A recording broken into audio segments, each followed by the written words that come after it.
Bien, buenos días. Espero que se encuentren sumamente bien. Antes de dar inicio, es bueno que conozcan un poquito de mí y pues como sabrán, soy de República Dominicana y me llamo Cristal Guzmán Mena. Actualmente soy voluntaria de FUNAYIT, en donde estoy participando activamente, fortaleciendo igualmente a la juventud de mi país y desarrollando pues procesos comunitarios. Pero el día de hoy nos encontramos porque queremos saber un poquito más sobre lo que es la ONU. Pero antes de iniciar con esto, me gustaría hacerles una pregunta.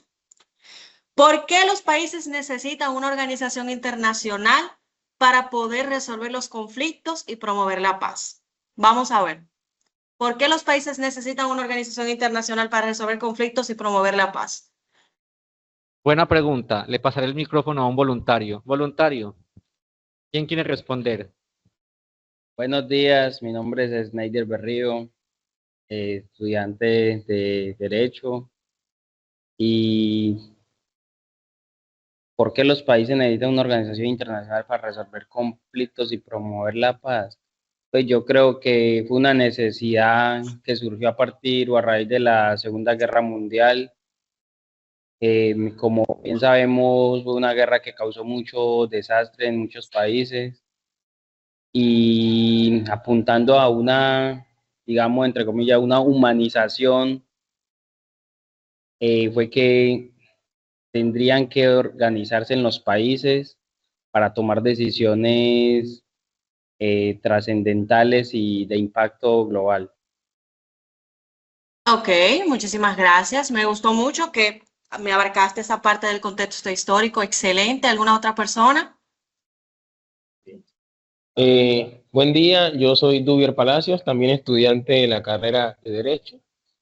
Atendiendo la pregunta que nos compete, se puede decir que los países en sentido general hoy día necesitan, y desde el contexto histórico que Schneider puso en coalición, necesitan una organización internacional para resolver conflictos y de manera mancomunada promover la paz, ya que este sería un tipo o un método, una forma de frenar o de poner un pare a todo el tema de la actuación de la guerra.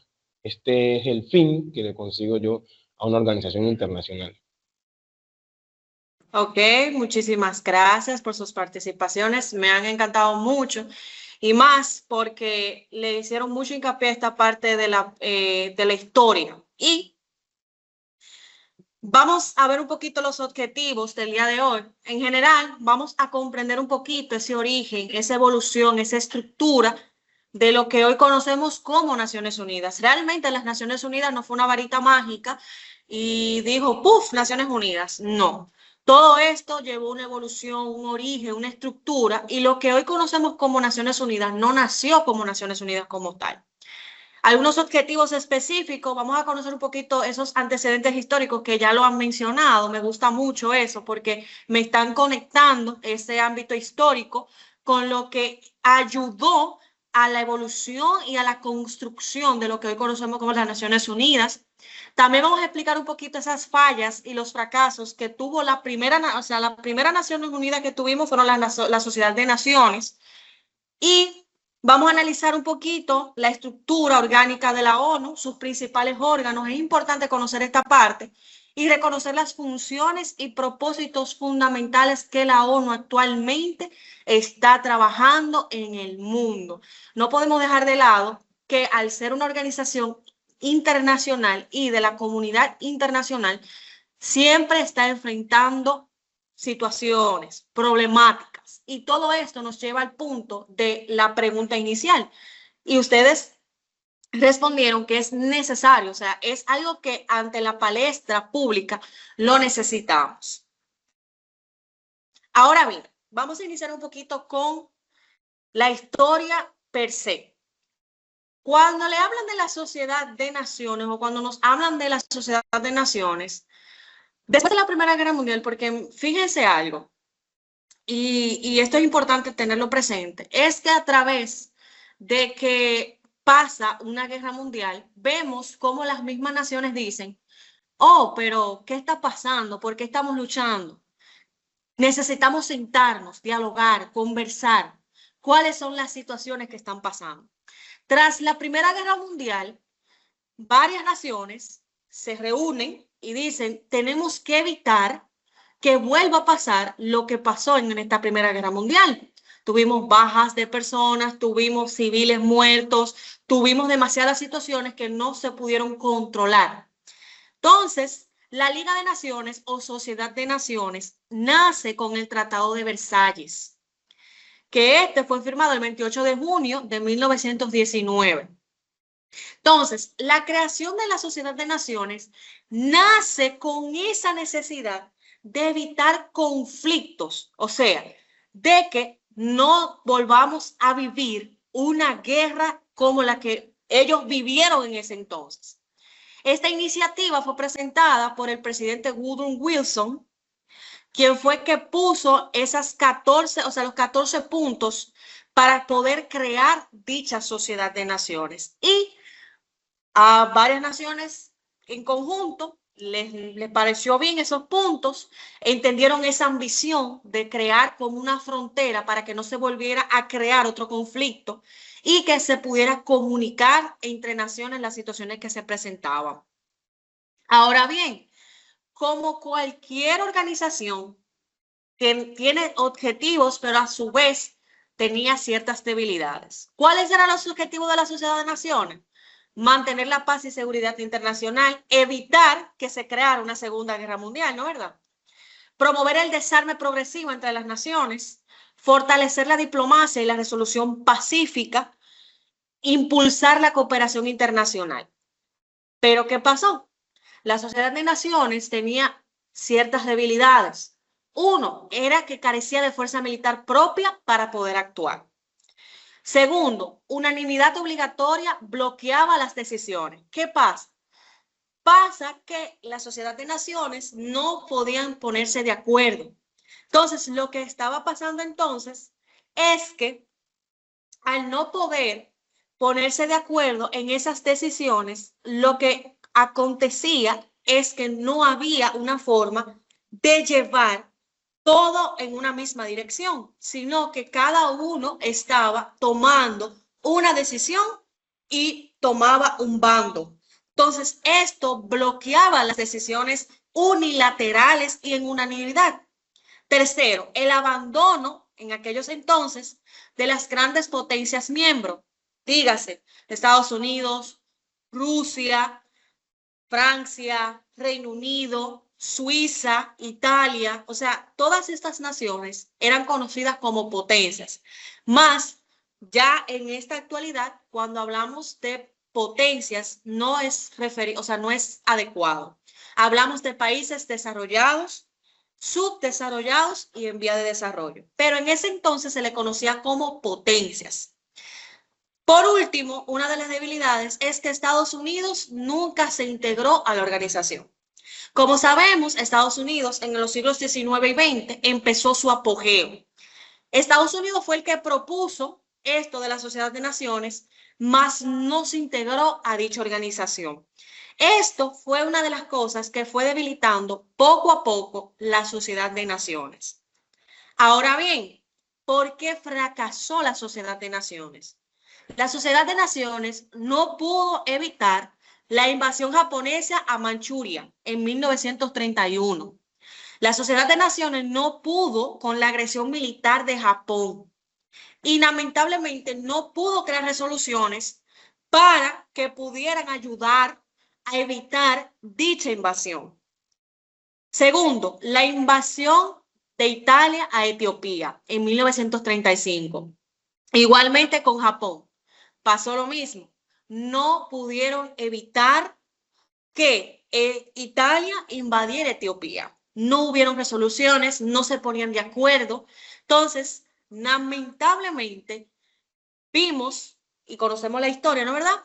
Pasó el expansionismo alemán y el inicio de la Segunda Guerra Mundial en 1939, que igualmente la Sociedad de Naciones no fue capaz ni siquiera de frenar esta situación. Ahora bien, la disolución de la Sociedad de Naciones se da cuando se celebró su última asamblea en la Asamblea de Ginebra en Suiza, donde se votó, todos estuvieron de acuerdo en que la Sociedad de Naciones se tenía que disolver, dado que lamentablemente no pudo ni siquiera evitar el estallido de la Segunda Guerra Mundial. Lo que deja, o sea, estructuralmente hablando, la Sociedad de Naciones se creó, pero no evitó la Segunda Guerra Mundial. Y ese vacío que dejó la Sociedad de Naciones, fue lo que dio paso e impulsó la creación de las Naciones Unidas en 1945. Pero voy a hacer una pregunta sumamente rápida. ¿Qué hubiera pasado si la Sociedad de Naciones hubiera tenido una mejor estructura, como la que conocemos hoy de las Naciones Unidas? ¿Hubiera sido capaz de evitar la Segunda Guerra Mundial? Si hubiera tenido esa estructura. Vamos a ver, un voluntario. 1 o 2. Vamos a ver. Muy buenos días, mi nombre es Kevin y soy estudiante de lengua. Pues creería con la magnitud del ejército de Hitler, basándonos en la historia, creería que no, porque este señor ya estaba quedando hasta loco. Este señor, mejor dicho, ustedes ya saben lo que es lo que ha sido a lo largo de la historia Hitler para Alemania, el nazi más bravo que ha tenido Alemania.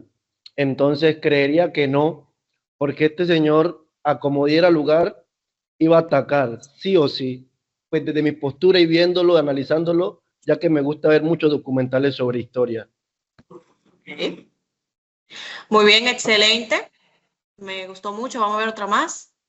Muy buenos días, mi nombre es Aura María Palacios, soy egresada de acá de la Universidad Tecnológica del Chocó y considero que si hubiese existido la organización que tiene las Naciones Unidas hoy, no se hubiera dado la Segunda Guerra Mundial.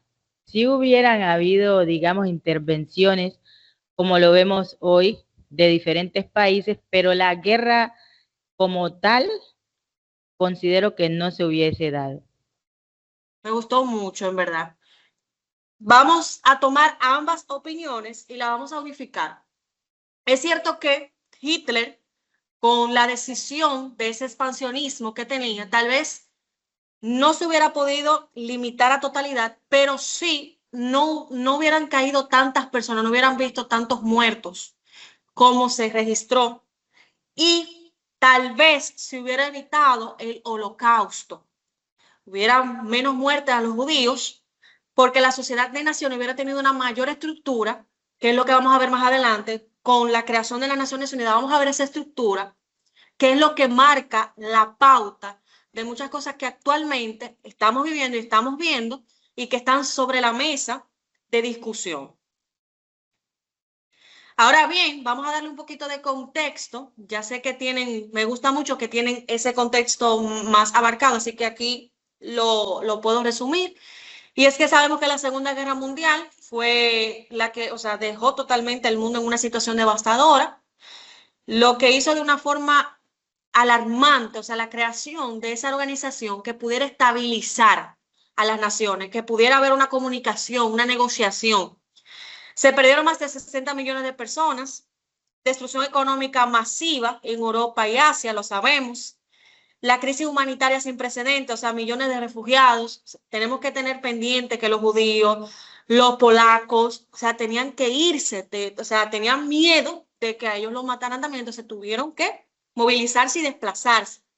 Ciudades enteras en escombros, o sea, este contexto de esta Segunda Guerra Mundial hizo evidente que necesitábamos algo diferente, necesitábamos un lugar de diálogo, un lugar donde las naciones se sentaran y dijeran, bueno, miren, aquí tenemos una situación, tengo esto, tengo el otro, cambio climático, o sea, son muchos los temas que la ONU trabaja, que tal vez uno dice, no, pero la ONU no está haciendo nada. Si nos ponemos a ver todos los problemas globales que actualmente y que en ese tiempo existían, nos daremos cuenta que la ONU nunca ha dejado de trabajar. Lo que pasa es que hay temas que son prioritarios en muchas cosas que en todo este contexto. En este contexto necesitábamos reestructurar, perdimos vidas, perdimos economía, perdimos crisis.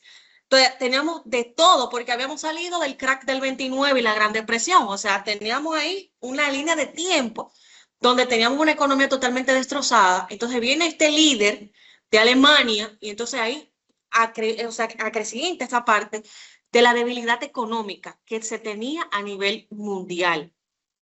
Ahora bien, vamos a ver esta línea de tiempo para entender cómo fueron los pasos para la creación de la ONU. Como les dije, la ONU no fue creada de la noche a la mañana. La ONU no fue un día que un líder o alguien se levantó y dijo, oh, necesitamos la Organización de las Naciones Unidas. No, realmente cada acto, cada hecho histórico marcó esta creación de lo que hoy conocemos como la ONU. Primer hecho histórico, la Carta del Atlántico en el 1941 entre Winston Churchill, que era en ese entonces la voz de Reino Unido, y Roosevelt. Son los que establecen este principio como de paz, de que tenemos que cooperar unos con otros. Mira, tenemos situaciones, tú tienes armamento militar, tú tienes comida, tú tienes trigo, yo no produzco trigo, yo produzco cacao, yo te puedo dar cacao y tú me puedes dar trigo. Ahí es que viene esa parte de la cooperación internacional. La Declaración de las Naciones Unidas, y es que en enero de 1942 vemos cómo 26 naciones se unen y se comprometen entonces a luchar juntas y a la vez fundar una organización internacional para poder mejorar la vida, la convivencia en la comunidad internacional. Tercero, la conferencia de Bretton Woods en 1944. Aquí fue como el inicio de esa estructura básica de lo que hoy conocemos las Naciones Unidas. Pero en ese entonces ellos no sabían que eran Naciones Unidas. Ellos estaban haciendo una estructura donde ellos decían, esta organización tiene que tener esto, tiene que tener esto, tiene que tener aquello, esto se va a encargar de hacer los enlaces, el departamento de administración se va a encargar de administrar los órganos, los comités, etcétera. O sea, ellos estaban haciendo algo, pero no tenían, o sea, estaban haciendo la base, más no tenían la visualización como tal, sino la base de lo que iba a ser las Naciones Unidas.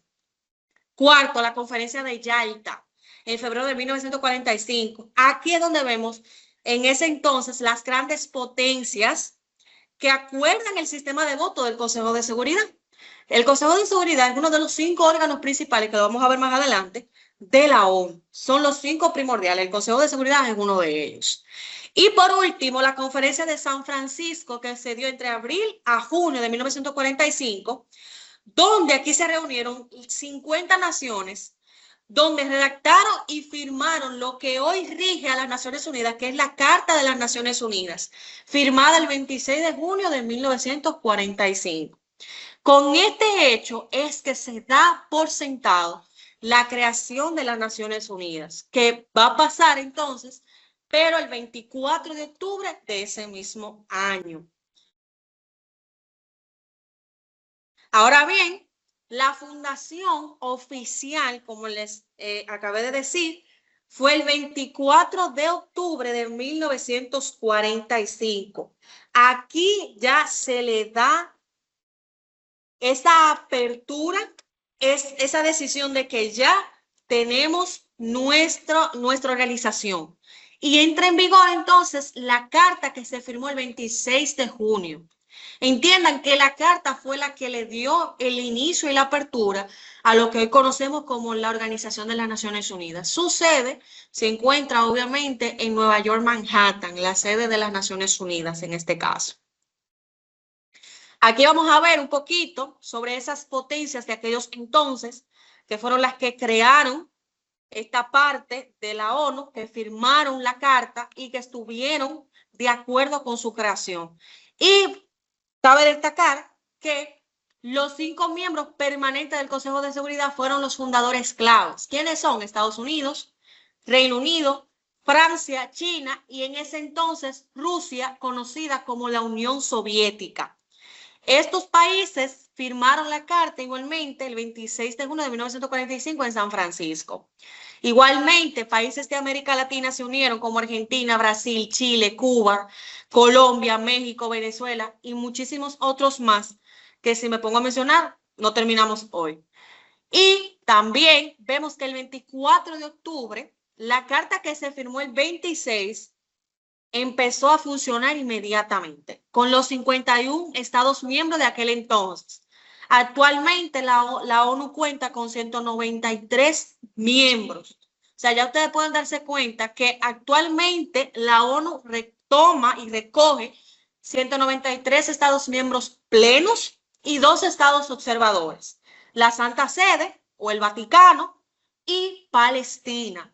Palestina no está entre los estados miembros porque aún no es reconocido como un estado como tal.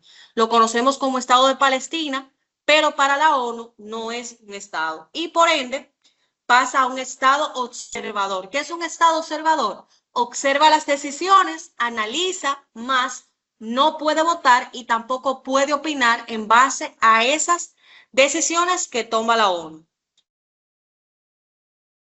Ahora bien, vamos a tener un poquito en cuenta que la ONU es universal. Por ejemplo, agrupa a todos los estados miembros de todos los continentes, sin distinción, sin tamaño, sin distinción de poder económico o sistema político que tenga. Aquí no vale, no, porque el Reino Unido es monarquía, no, porque El Salvador es una república democrática, o México es una nación, una república democrática igualmente, o vemos aquí a Curazao, que tal vez es un parlamentario. La ONU es universal, no importa. No importa el sistema político que tenga. No importa si es monarquía, si es república democrática, si es una república representativa, si es parlamentario. La ONU es universal. Paz y derechos es lo que más trata la ONU de promover. Promover la paz, la seguridad internacional, que tú te sientas seguro al salir de tu nación y puedas ir a otra nación sin ningún problema. La cooperación entre naciones, la protección de los derechos humanos y las libertades que como nosotros como seres humanos tenemos. Aquí la cooperación internacional es esencial. ¿Por qué? Vamos a verlo un poquito aquí en América Latina. En el 2010 ocurre el terremoto de Haití. Y obviamente aquí entonces tenemos a las naciones cooperando para que la nación de Haití tuviera alimentos, tuviera ese acceso a la salud y también tuviera la prioridad de toda esta parte de poder ayudar en los escombros, salvaguardar las vidas, los derechos humanos, por sobre todo de esas personas afectadas en ese terremoto de Haití. Lo otro es la soberanía. Sabemos que cada nación tiene una soberanía y esa soberanía está basada en la igualdad entre los estados. O sea, ningún estado tiene el derecho a faltarte el respeto. Ustedes son la República de, no sé, de Corea. Si, no sé, mi nación, República Dominicana, no se siente bien con lo que la República de Corea está diciendo, lamentablemente, no puede ofenderse. ¿Por qué? Porque ustedes son, a pesar de que van a estar representando una nación, ustedes como nación merecen respeto. No pueden ser ofendidas porque ustedes son una personalidad jurídica, ustedes son personas jurídicas, ustedes son embajadores, ustedes son la mano derecha del presidente. O sea, es eso, son personas allegadas a la nación y no pueden, de una u otra forma, no se le puede irrespetar su soberanía, lo que usted es como Estado. Y eso las Naciones Unidas lo protege muchísimo, porque entiende que cada nación necesita respeto.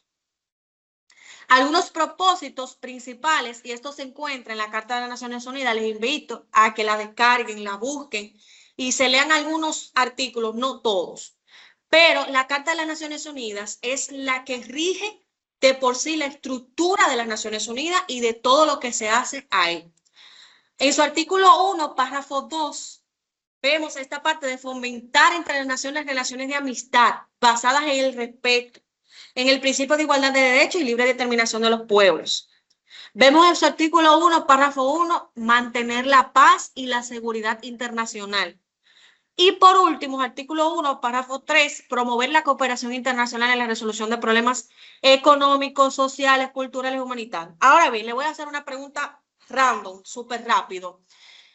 En este artículo, en el artículo 1, párrafo 3, dice promover la cooperación internacional en la resolución de problemas económicos, sociales, culturales y humanitarios y proteger y fomentar el respeto a los derechos humanos y libertades fundamentales. ¿Por qué la ONU hace tanto énfasis en la cooperación? Y me lo pueden enlazar con cualquier hecho histórico, no hay problema. ¿Por qué las Naciones Unidas hacen tanto énfasis en la cooperación? ¿Por qué? Buenos días, la ONU, mi nombre es Marisol Javier Mosquera, soy delegada. La ONU hace referencia a la cooperación porque es la protección de las personas a nivel mundial, es tener la empatía de países en el cual hay un contrato de hermandad y respetar ese contrato ya establecido. Excelente, ¿alguna otra participación? Ok, bien, entonces me gustó mucho la participación de esa delegada. ¿Por qué? Porque la cooperación es esencial, chicos. Es esencial. ¿Por qué? Porque les puse el ejemplo del terremoto de Haití. Si no hubiese sido por esa cooperación internacional, lamentablemente no se hubieran salvado las vidas, no hubiéramos tenido esa reacción necesaria para ese problema. Y no solamente en terremotos, ni solamente en situaciones de cambio climático o situaciones así adversas. Entonces, es necesario que la ONU promueva esa cooperación internacional porque sabemos que todas las naciones, de una u otra forma, tienen ciertas debilidades. Ejemplo, puedo poner en el ejemplo de la pandemia, la situación de la pandemia. La pandemia demostró una debilidad latente a nivel mundial. ¿Cuál es? La salud. Tenemos situaciones en el ámbito salud, en este caso. Lo pongo en el caso de mi nación, República Dominicana. Nosotros tuvimos una caída, un colapso de muchos hospitales, y no solamente nosotros, China, que es un país totalmente desarrollado, mucho más desarrollado que República Dominicana, también tuvo colapsos en el área de medicina, en el área de salud. O sea, la pandemia demostró que el área de salud es una de las áreas primordiales que la ONU, a través de la cooperación, permite que las naciones o tengan medicamentos, tengan insumos. Por ejemplo, hay países del continente africano que no cuentan con vitaminas. Vitamina, dígase vitamina C, D, A, etcétera. A través de la cooperación de las naciones que están desarrolladas, como China, Rusia, Estados Unidos, hay países del continente africano que pueden obtener esos insumos y no tienen que arriesgarse a tener que trasladarse a otras naciones, sino que la ONU les llega a ellos. ¿Algo que preguntar o tiene una participación? Vamos, actívense. Me gusta que participen, que estén activos, cualquier pregunta, algo que tengan. Yo sé que al final yo voy a estar también haciendo ronda de preguntas y así, pero si ustedes tienen alguna pregunta lo pueden realizar y no hay problema.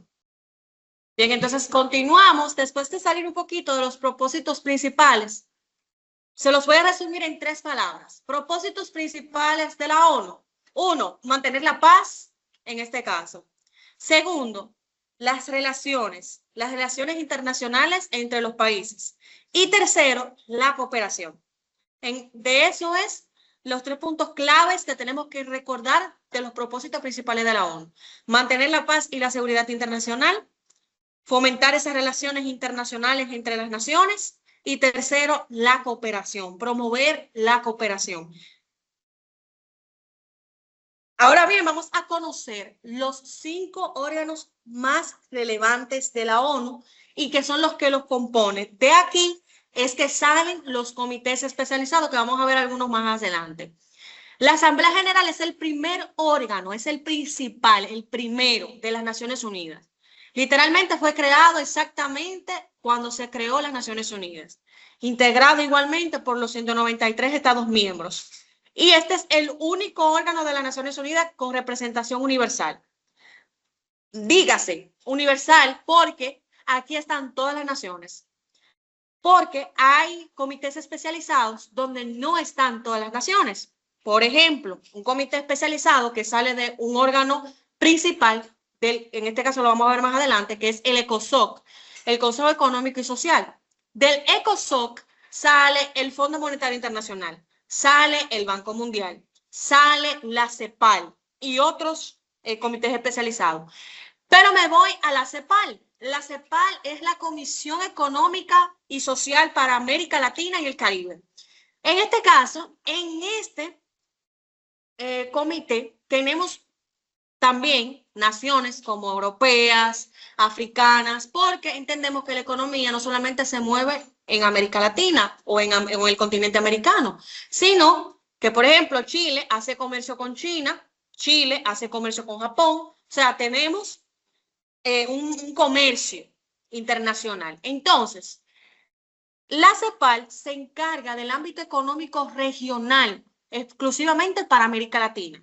En este caso, los países que están, por ejemplo, Nigeria, España, Suiza, son países observadores. O sea, observan las decisiones que toma la CEPAL a nivel regional y estas las analizan para ver si son o no viables para la región. Pero la CEPAL solamente es para América Latina y el Caribe. Pero la Asamblea General es global. Aquí están los 193 países. Aquí se debate. Aquí toda discusión se puede debatir. Cualquier tipo de tema o asunto importante que entienda la comunidad internacional que hay que debatirla, se debate en la Asamblea General. Todo presupuesto de la ONU es aprobado por la Asamblea General. Las elecciones, aquí se eligen los miembros no permanentes del Consejo de Seguridad. ¿Hay una pregunta? Sí, Cristal, qué pena, tengo una pregunta. Bueno, tú dices que en la Asamblea General están todos los países sin excepción, los 193 Estados miembros. Hay algo, y dices que se discuten cualquier tipo de temas, pero supongo yo, pues no lo sé, debe haber alguna estructura o algún paso a paso, no sé, que para que se pueda discutir un tema en la Asamblea General y pues no cualquier tema con, digámoslo así, mínima relevancia se discuta, sino cuáles serían esos temas de relevancia que se pueden discutir allí, o no importa el tema, sino que un país miembro lo propone y pues ya la Asamblea General o los secretarios en ese momento decidirían si se puede o no se puede discutir. Es como la pregunta, ¿sí me la entiendes? Sí. Okay. Bueno, la Asamblea General no discute temas que no tengan peso en la comunidad internacional. Se discuten temas, por ejemplo, como el cambio climático, que es algo que afecta a los 193 países. La situación de los derechos humanos y la vulnerabilidad de los niños, las mujeres, temas que tengan relevancia internacional, que competen a todos de manera u otra, de manera indirecta o directa. Porque, por ejemplo, si vamos al cambio climático, pues algunos dirán, bueno, el cambio climático solo está afectando mayor relevancia la región de América Latina y el Caribe, supongamos. Pero al final del camino, el cambio climático afecta al planeta completo y a cualquier nación le va a afectar. La Asamblea General puede debatir ese tema porque están los 193 países, los países pueden dar soluciones porque realmente la ONU lo que más busca y lo que prioriza son soluciones inmediatas a temas que la comunidad internacional necesita. También puedo englobar esta parte de que no todo tipo de temas se puede tratar aquí, porque si no tiene una relevancia en la comunidad internacional, se puede pasar a los comités especializados. Ejemplo, más adelante lo vamos a ver algunos comités especializados. Por ejemplo, la UNESCO trabaja con esta parte de la educación. Si la Asamblea General entiende que ese tema lo puede trabajar mejor la UNESCO, la Asamblea General pues aplaza ese debate o ese tema y lo pasa a la UNESCO, si así lo entiende. Pero si la Asamblea General se cree en esta parte competente de debatir dicho tema de educación y pasar la resolución, que es lo último que sale de estos debates, de estos foros, se le pase esa resolución a la UNESCO y la UNESCO también puede discutir y puede debatir ese tema y también crear una resolución. O sea, realmente los temas de la Asamblea General no se quedan con esa sola resolución. Para eso están los comités especializados, para que esas naciones que tienen, por ejemplo, mayor educación, mayor presupuesto o un mayor índice en cuanto a educación, puedan ayudar a los países que están en ese desarrollo educacional, que puedan impactar de manera directa, porque la Asamblea General, a pesar de que es el primer órgano, es donde todos estos temas de relevancia, o sea, que tengan peso internacional, puedan ser discutidos. O sea, la Asamblea General es el órgano de donde salen los temas a discutir en los comités especializados o los temas a debatir en cuanto a la comunidad internacional. No sé si quedaste satisfecho con la respuesta o... Muy bien. Lo otro es el presupuesto. Recuerden que las Naciones Unidas no trabaja así, trabaja con un presupuesto y sale de acá, también de la Asamblea General. Las elecciones, o sea, más adelante lo vamos a ver, el Consejo de Seguridad cuenta con 15 miembros. De esos 15, hay 10 que son no permanentes. Los 5 permanentes ya lo vimos, que son Estados Unidos, Reino Unido, China, Rusia, Francia. Esos 5 países no se mueven, están permanentes en el Consejo de Seguridad. Más hay miembros no permanentes que tienen que ser seleccionados. Y en la Asamblea General es que se seleccionan porque como están los 193 países, ahí se puede decidir mejor cuáles son los 10 que van a estar en el Consejo de Seguridad. Igualmente en el ECOSOC, que es el Consejo Económico y Social, lo vamos a ver más adelante, y otros órganos, por ejemplo, la CIJ, que es la Corte Internacional de Justicia, que se encuentra su sede en los Países Bajos. También los jueces, que dígase, aquí no son embajadores, no son presidentes, no, son jueces, abogados, jueces de la nación, que en la Asamblea General seleccionan una nación y la nación entonces selecciona una persona jurídica para que represente a ese país, dígase en este caso, en la Corte Internacional de Justicia. Más en la Corte Internacional de Justicia, a pesar de que van desde una nación, no van directamente representando al país, sino la ley internacional, o sea, la ley de derecho internacional público. O sea, en la Corte Internacional de Justicia, no, porque usted es de América Latina, un ejemplo, y usted usted es abogado, usted es estudiante de Derecho, fue juez allá en Colombia, y Colombia es seleccionada para ser parte de la CIJ. Usted es seleccionado como juez, ¿cierto? Más usted no va en representación de Colombia. Usted es de Colombia, su ascendencia, su nacionalidad es de Colombia, pero usted va allá a la Corte Internacional de Justicia, pero es en base a la ley internacional. Ya no es la ley de Colombia, ni la ley de la región, ni la ley de América Latina, no. Es la ley internacional, lo que dice el derecho internacional. Entonces, eso hay que tenerlo bien presente. En la Asamblea General, cada estado tiene un voto. Las decisiones importantes, en este caso, requieren la mayoría. En las Naciones Unidas y en la Asamblea General se dan situaciones donde hay personas que no votan. Nulo. Perfecto. Pero hay decisiones que son relevantes. Ejemplo, si vamos a esto de la trata de personas, es un tema de relevancia, ¿no es verdad? Porque tenemos las naciones pasando por situaciones de trata de personas. Entonces, no puede quedar una nación sin votar. Aquí la mayoría tiene que votar a favor de esa resolución o de esas soluciones que se propusieron para evitar la trata de personas. Entonces, todos los estados tienen un voto. Todos. Los 193 tienen un voto, tienen que votar en la Asamblea General. Pero se dan situaciones donde el embajador de una nación decide simplemente no votar. Entonces, simplemente su voto es nulo y pues no se toma en cuenta para la resolución. Continuamos con el aclamado Consejo de Seguridad. Lo digo así porque es una de las comisiones más retadoras para simular en un modelo de Naciones Unidas. Yo todo esto se lo estoy englobando porque ustedes van camino a simular. Van a hacer una simulación. Por ende, dicha simulación, ustedes tienen que conocer que este Consejo de Seguridad es uno de los más retadores.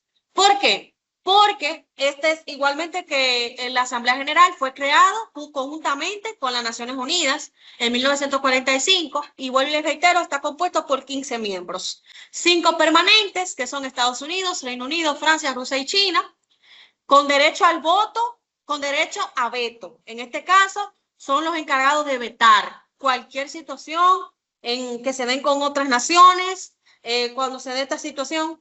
Ejemplo, pongo un tópico, un tema, una noticia que sabemos que está sobre la palestra pública internacional. Es la guerra de Rusia y Ucrania. ¿Qué pasa con esta situación? Lamentablemente, Rusia no se puede vetar del Consejo de Seguridad. Y ustedes dirán, pero si Rusia es el que está provocando la situación en Ucrania, ¿por qué no se puede vetar a Rusia? Simple, porque pertenece a los 5 miembros permanentes del Consejo de Seguridad. Y los 5 miembros permanentes del Consejo de Seguridad son ellos que tienen el derecho al veto. O sea, son ellos que deciden a quién vetar, pero a ellos no lo pueden vetar. No sé si me doy a entender. O sea, ellos pueden vetar a otras naciones, pero a ellos no se les puede vetar porque son los permanentes. O sea, ellos no rotan. Ellos se quedan ahí.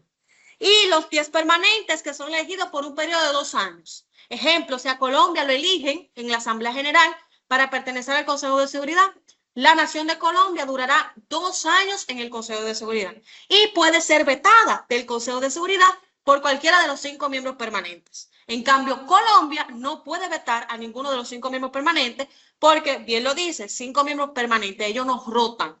Los demás países sí. Las 10 naciones que se seleccionan, que son elegidos por 2 años, son las que rotan. ¿Cuál es la función principal del Consejo de Seguridad? Mantener la paz, la seguridad internacional. Es uno de los consejos que puede adoptar resoluciones vinculantes, o sea, te vinculan automáticamente. No es que si tú estás de acuerdo, no es como en la Asamblea General, que tú tienes derecho al voto. Tú tienes tu voto, tú votas si quieres o si no, perfecto. Más el Consejo de Seguridad, sus resoluciones vinculan a los 193 países de manera directa. Autorizar operaciones de mantenimiento de la paz, puede imponer sanciones, como sabemos, el Consejo de Seguridad puso sanciones a Rusia, aprobar el uso de la fuerza militar cuando sea necesario. O sea, el Consejo de Seguridad puede movilizar milicia a como dé lugar cuando sea necesario. El Consejo de Seguridad tiene la potestad de eso. El tercer órgano es el Consejo Económico y Social, por sus siglas, ECOSOC. Igualmente, como los demás órganos, fue creado igualmente en el 1945 como uno de los 6 órganos principales de la ONU. En aquel entonces estaba integrado por 24 países. Actualmente está integrado por 54 Estados miembros elegidos por la Asamblea General por periodo de 3 años. Igualmente que en el Consejo de Seguridad, en el Consejo Económico y Social, son elegidos 54 miembros de los 193 durante 3 años. ¿Por qué? Porque al ser un consejo no podemos tener a los 193 países, tenemos que tener representación de cada continente, de cada país en este caso. Entonces, su función principal lo que incluye es coordinar la cooperación económica, social y cultural entre los Estados miembros, promover ese desarrollo sostenible, que más adelante vamos a ver un poquito sobre eso, y el respeto a los derechos humanos. Supervisar a los órganos especializados, por ejemplo, la UNESCO, la OMS, lo vamos a ver más adelante, la FAO, entre otros. Y también son los que formulan esas soluciones, esas recomendaciones a situaciones económicas, sociales y ambientales a nivel internacional. Ellos son los que formulan esas resoluciones sobre alguna situación económica, sobre alguna situación social o ambiental, porque es por su nombre, Consejo Económico y Social. O sea, todas estas partes van al Consejo. La Corte Internacional de Justicia, como les he hablado un poquito anteriormente, igualmente creada conjuntamente con los otros órganos de las Naciones Unidas. La Corte Internacional de Justicia tiene su sede en el Palacio de la Paz, en este caso en el Haya, Países Bajos, y está integrado por 15 jueces elegidos igualmente por la Asamblea General y el Consejo de Seguridad. Aquí también el Consejo de Seguridad tiene voz y voto. Y aquí, ¿cuáles son sus principales funciones? resolver disputas jurídicas entre Estados miembros y emitir opiniones consultivas sobre alguna cuestión de derecho internacional. Ejemplo, una disputa sí, que conocemos y que fue llevada a la Corte Internacional de Justicia, Guatemala versus Belice. Guatemala versus Belice, donde Guatemala dice que la mitad o un tercio literalmente de Belice le pertenece a Guatemala porque Belice cuando era o pertenecía a la corona británica firmó, ¿no verdad?, con Guatemala un acuerdo de que la mitad de esa nación le pertenecía a Guatemala. Ok, hay una pregunta. Bueno, en el contexto que estamos viviendo, en el contexto político de nuestro país, un ciudadano que está aspirando a la presidencia y tiene ciudadanía extranjera, a la cual le jura lealtad, puede hacer una opinión, puede, digamos, otra persona o un agente diplomático solicitar esas opiniones consultivas, digamos, en cuanto a si es, es causal de inhabilidad o no,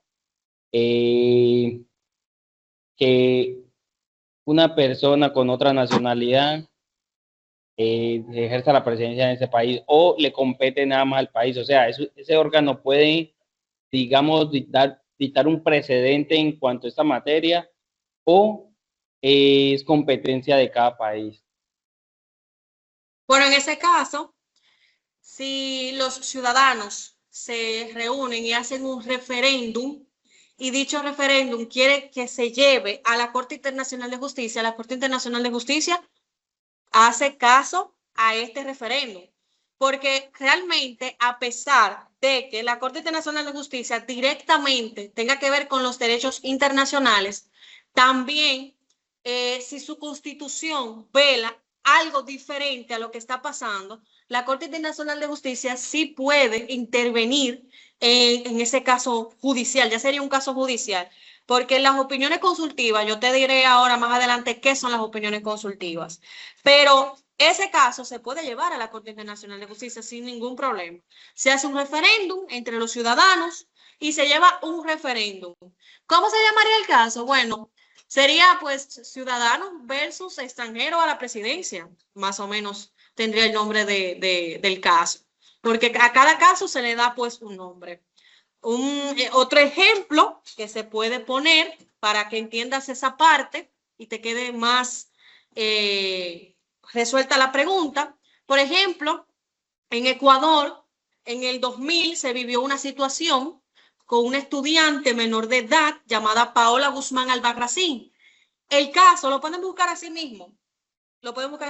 Paola Guzmán Albarracín versus otros versus Ecuador. O sea, se llevó a la Corte Interamericana, en este caso se llevó a la Corte Interamericana de Derechos Humanos, porque directamente no le competía a la Corte Internacional de Justicia, porque la Corte Internacional de Justicia no tiene potestad para hablar sobre derechos humanos. Para eso está la Corte Interamericana de Derechos Humanos, que se encuentra su sede en Costa Rica, San José. Entonces, ese caso que tú me postulas se puede llevar a la Corte Internacional de Justicia a través de un referéndum. El caso de Guatemala versus Belice fue llevado a la Corte Internacional de Justicia por un referéndum que hicieron los ciudadanos de Belice y por esto se llevó a la Corte Internacional de Justicia. Pero sí, ese caso que tú me postulas se puede llevar perfectamente a la Corte Internacional de Justicia. Lo que ahí sí, la sentencia que salga es una sentencia general, no solamente para abordar tu caso o en tu nación, sino una sentencia general. ¿Por qué? Porque en otra nación, en un futuro, se puede presentar una situación similar a la que tú me postulas. Entonces, la Corte Internacional de Justicia hace sentencias de manera general en cuanto a casos que tienen que ver con esa índole que me presentas. ¿Quedó resuelta tu respuesta? ¿O tienes alguna pregunta de seguimiento? No, ya quedó resuelta. Muchas gracias. Perfecto. Ahora vamos con esta parte de las opiniones consultivas, que quiero que entiendan las diferencias.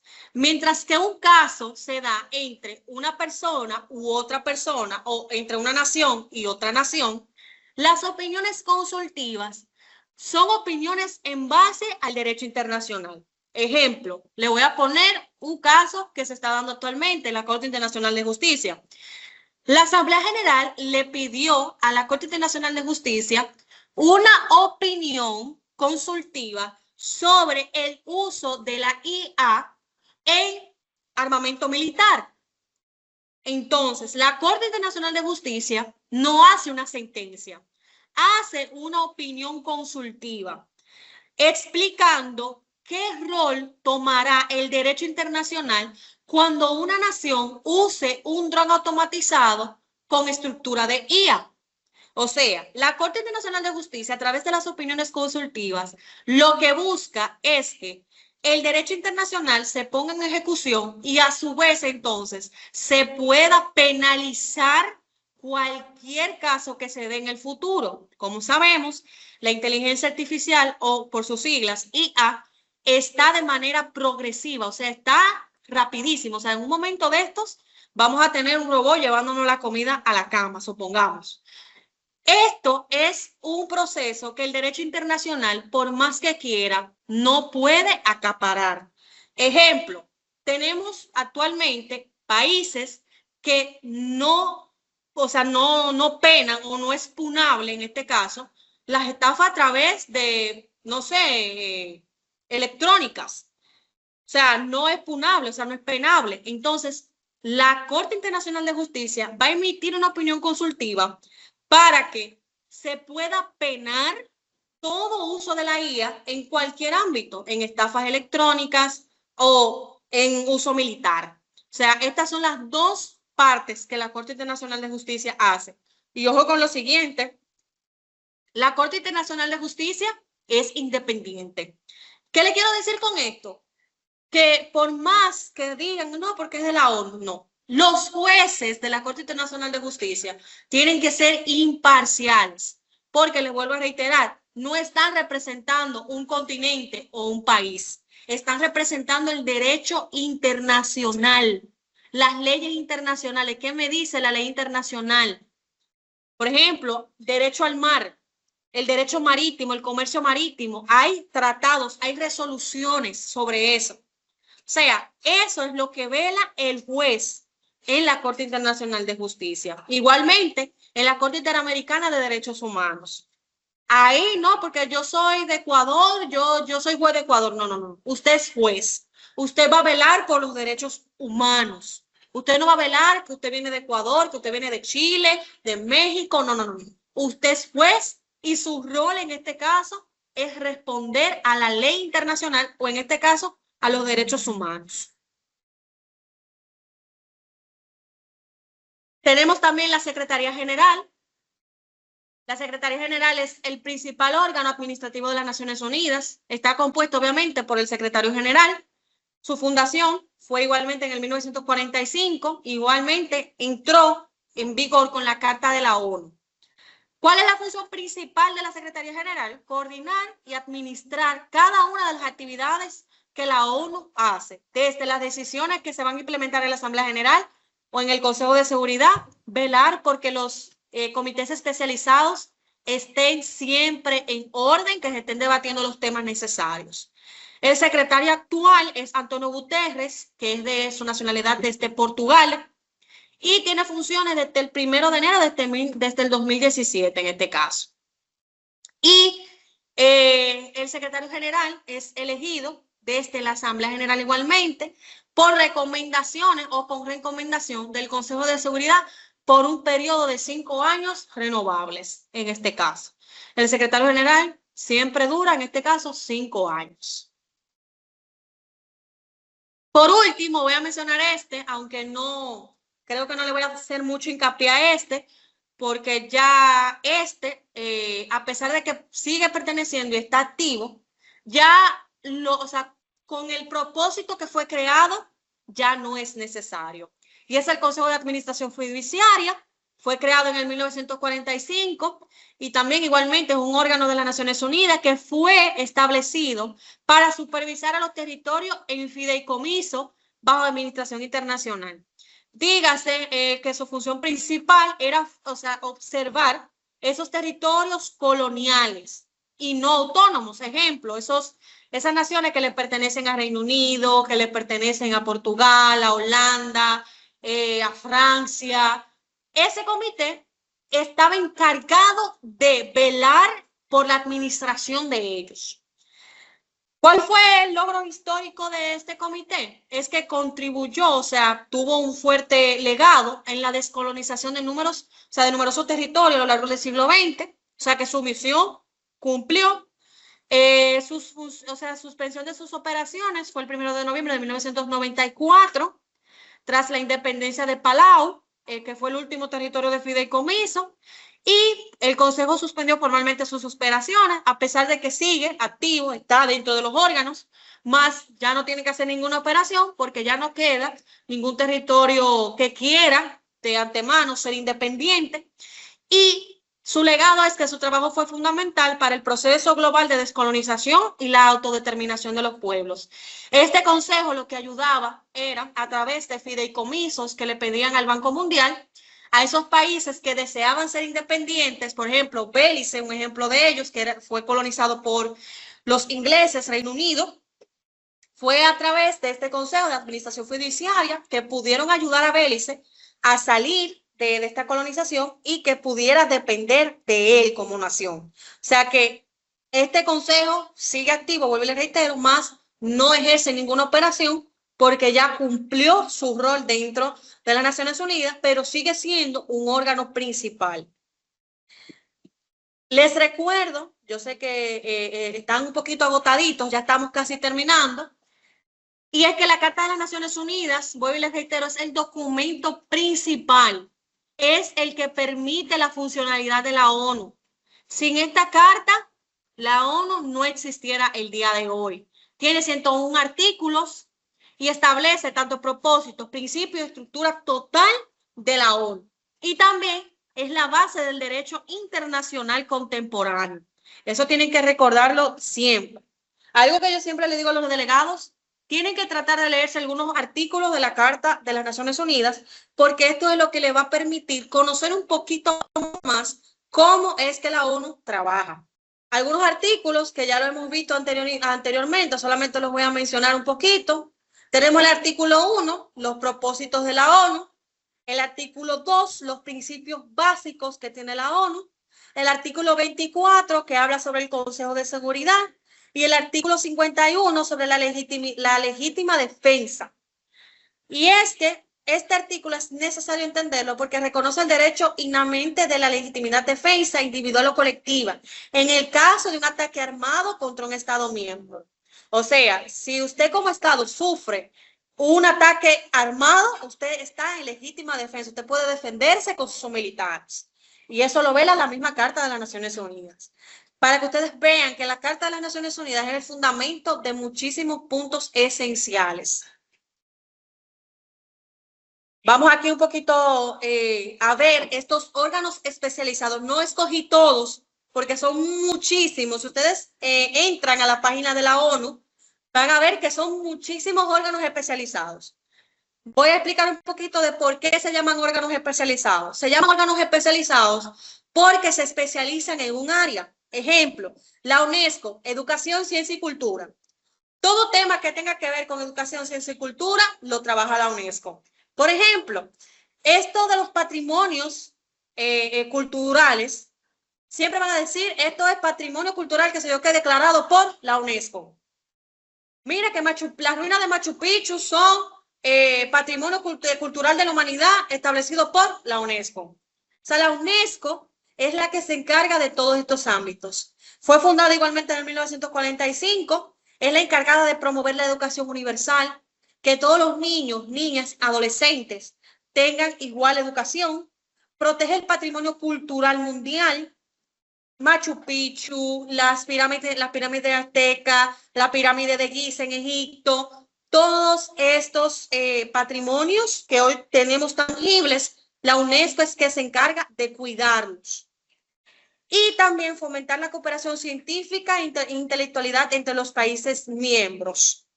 La UNICEF, en cambio, es el Fondo de las Naciones Unidas para la Infancia, creado en el 1946 y trabaja con más de 199 países, en este caso los 193 países.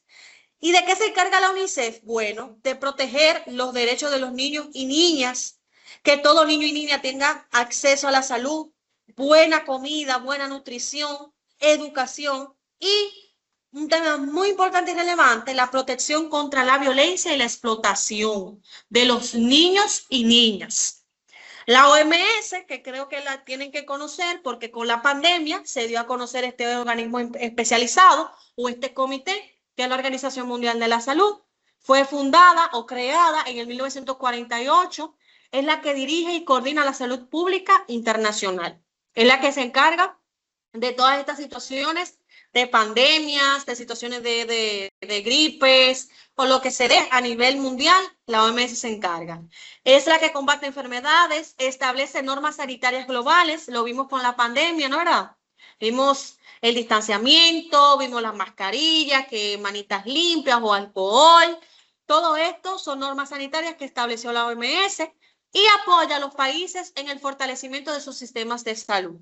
Después de la pandemia, la OMS ha quedado con una carga de trabajo tremenda. ¿Por qué? Porque vimos con la pandemia del COVID el colapso del sistema de salud. Entonces, la OMS trabaja con esos países que están en vía de desarrollo para que tengan una salud de calidad para sus ciudadanos. Entiendan que los comités y la ONU en general no solamente está velando por una nación completa, sino por los ciudadanos, por los países que se encuentran ahí y que necesitan ayuda.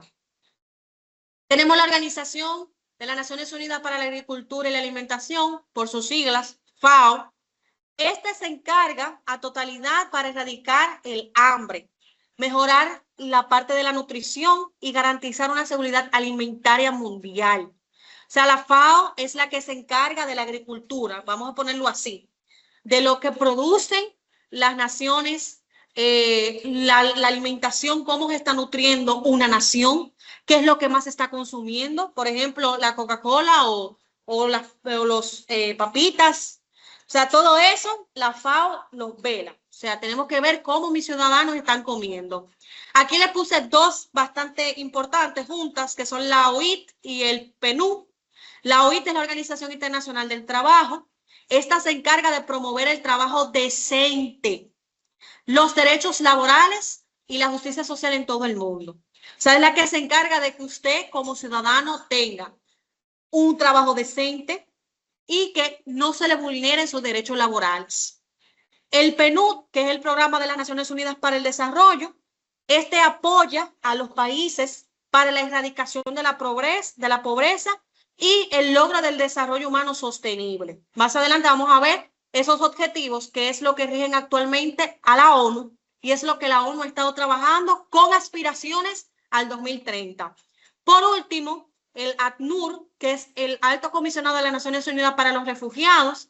Este fue creado en 1950 y este es el que se encarga de proteger y de asistir a aquellos refugiados, a aquellos desplazados o los apátridas en todo el mundo. O sea, ellos son los que se encargan de aquellos ciudadanos que salen de manera forzada, aquellos que tienen que salir por causa de la guerra, por conflictos políticos, etcétera, etcétera. Es el que se encarga de ayudarlos a que cuando lleguen a la nación que están dirigiéndose, pues entonces puedan estar mejor, en una calidad de vida igual o mejor a la que tenían en su país de origen.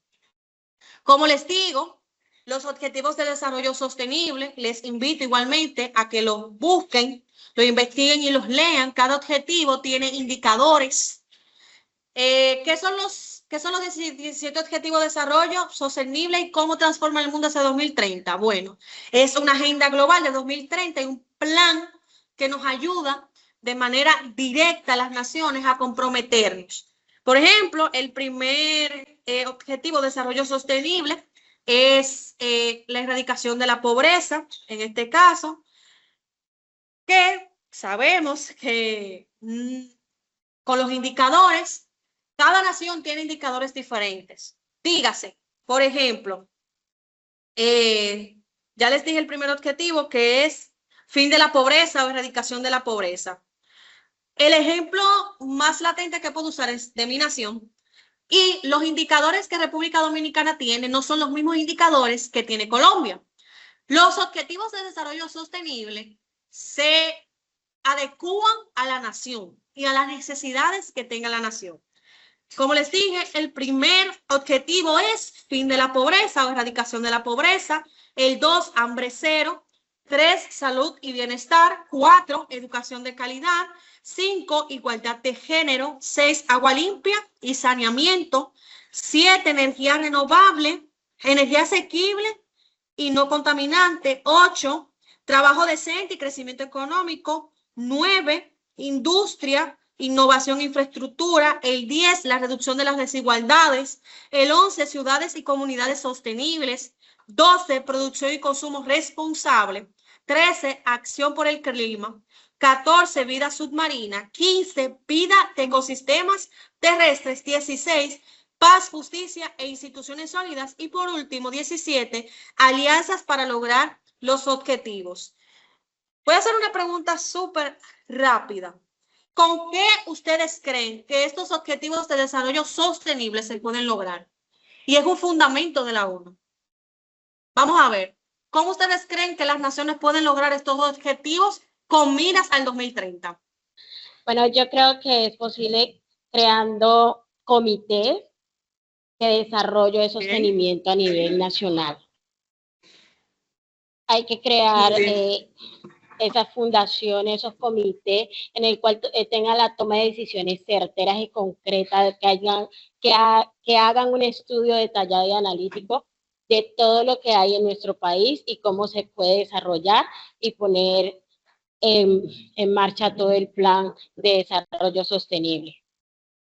Desde las comunidades hay muchos grupos sociales, sea de jóvenes, sea de mujeres, sea de estudiantes, no importa qué categoría integren, pero siento que impulsando desde las administraciones locales estos grupos, los cuales pueden trabajar por diferentes objetivos o algunos que se relacionan, sería una forma, un mecanismo de que podamos alcanzar esos ODS. Por ejemplo, yo y el compañero aquí presente conformamos una red juvenil a nivel nacional que es sobre la gestión del riesgo, y ahí atendemos o trabajamos para alcanzar el ODS número 6, que es agua potable y saneamiento, y el objetivo de desarrollo sostenible, el ODS número 11, que es sobre comunidades resilientes, algo así. Entonces, dándole participación y apoyo, porque no es solo la participación como tal, sino el apoyo para que podamos, digamos, seguir trabajando, ahondando y acercándonos a esas comunidades donde en verdad las necesidades son bastante grandes. Creo que si articulamos las administraciones locales, digamos, alcaldías y gobernaciones, con estos grupos, podemos marcar mucho la diferencia. Perfecto.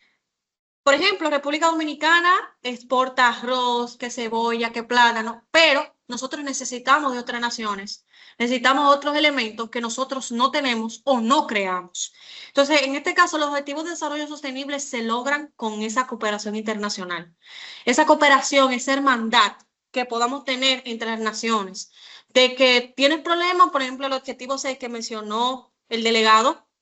Tú tienes problemas con el agua potable y el saneamiento. Mira, yo tengo una máquina, por ejemplo, Colombia, unos estudiantes de la universidad, no sé, no me sé mucho los nombres de la universidad de allá, de la universidad pedagógica, un ejemplo, crearon, no sé, una aspiradora o no sé, algo, un aparato que puede ayudar a recoger o recolectar basura de los ríos. O sea, tú me estás, como nación de Colombia, tú me estás cooperando a lograr el objetivo número 6, que es agua potable y saneamiento. O sea, tú me estás ayudando a que yo pueda tener ríos más impecables y que yo pueda tener un río más limpios al momento de yo querer usar un río en este caso.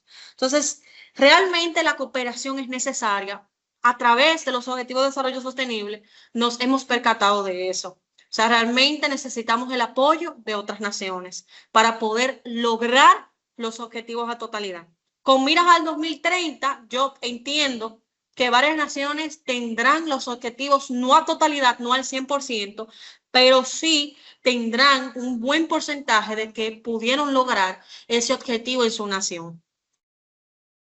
Algunos ejemplos, como dije, destacados, ya se lo mencioné, el fin de la pobreza, que es el primero de ese, que es erradicar la pobreza extrema en todas sus formas, en este caso garantizándole acceso a recursos y servicios básicos, esa protección social para todas las personas, educación de calidad, o sea, asegurar una educación inclusiva, equitativa, de calidad, que todos puedan tener esa oportunidad de aprender, que todos tengan la oportunidad de estar en una escuela, de aprender, de estar constantemente en ese desarrollo.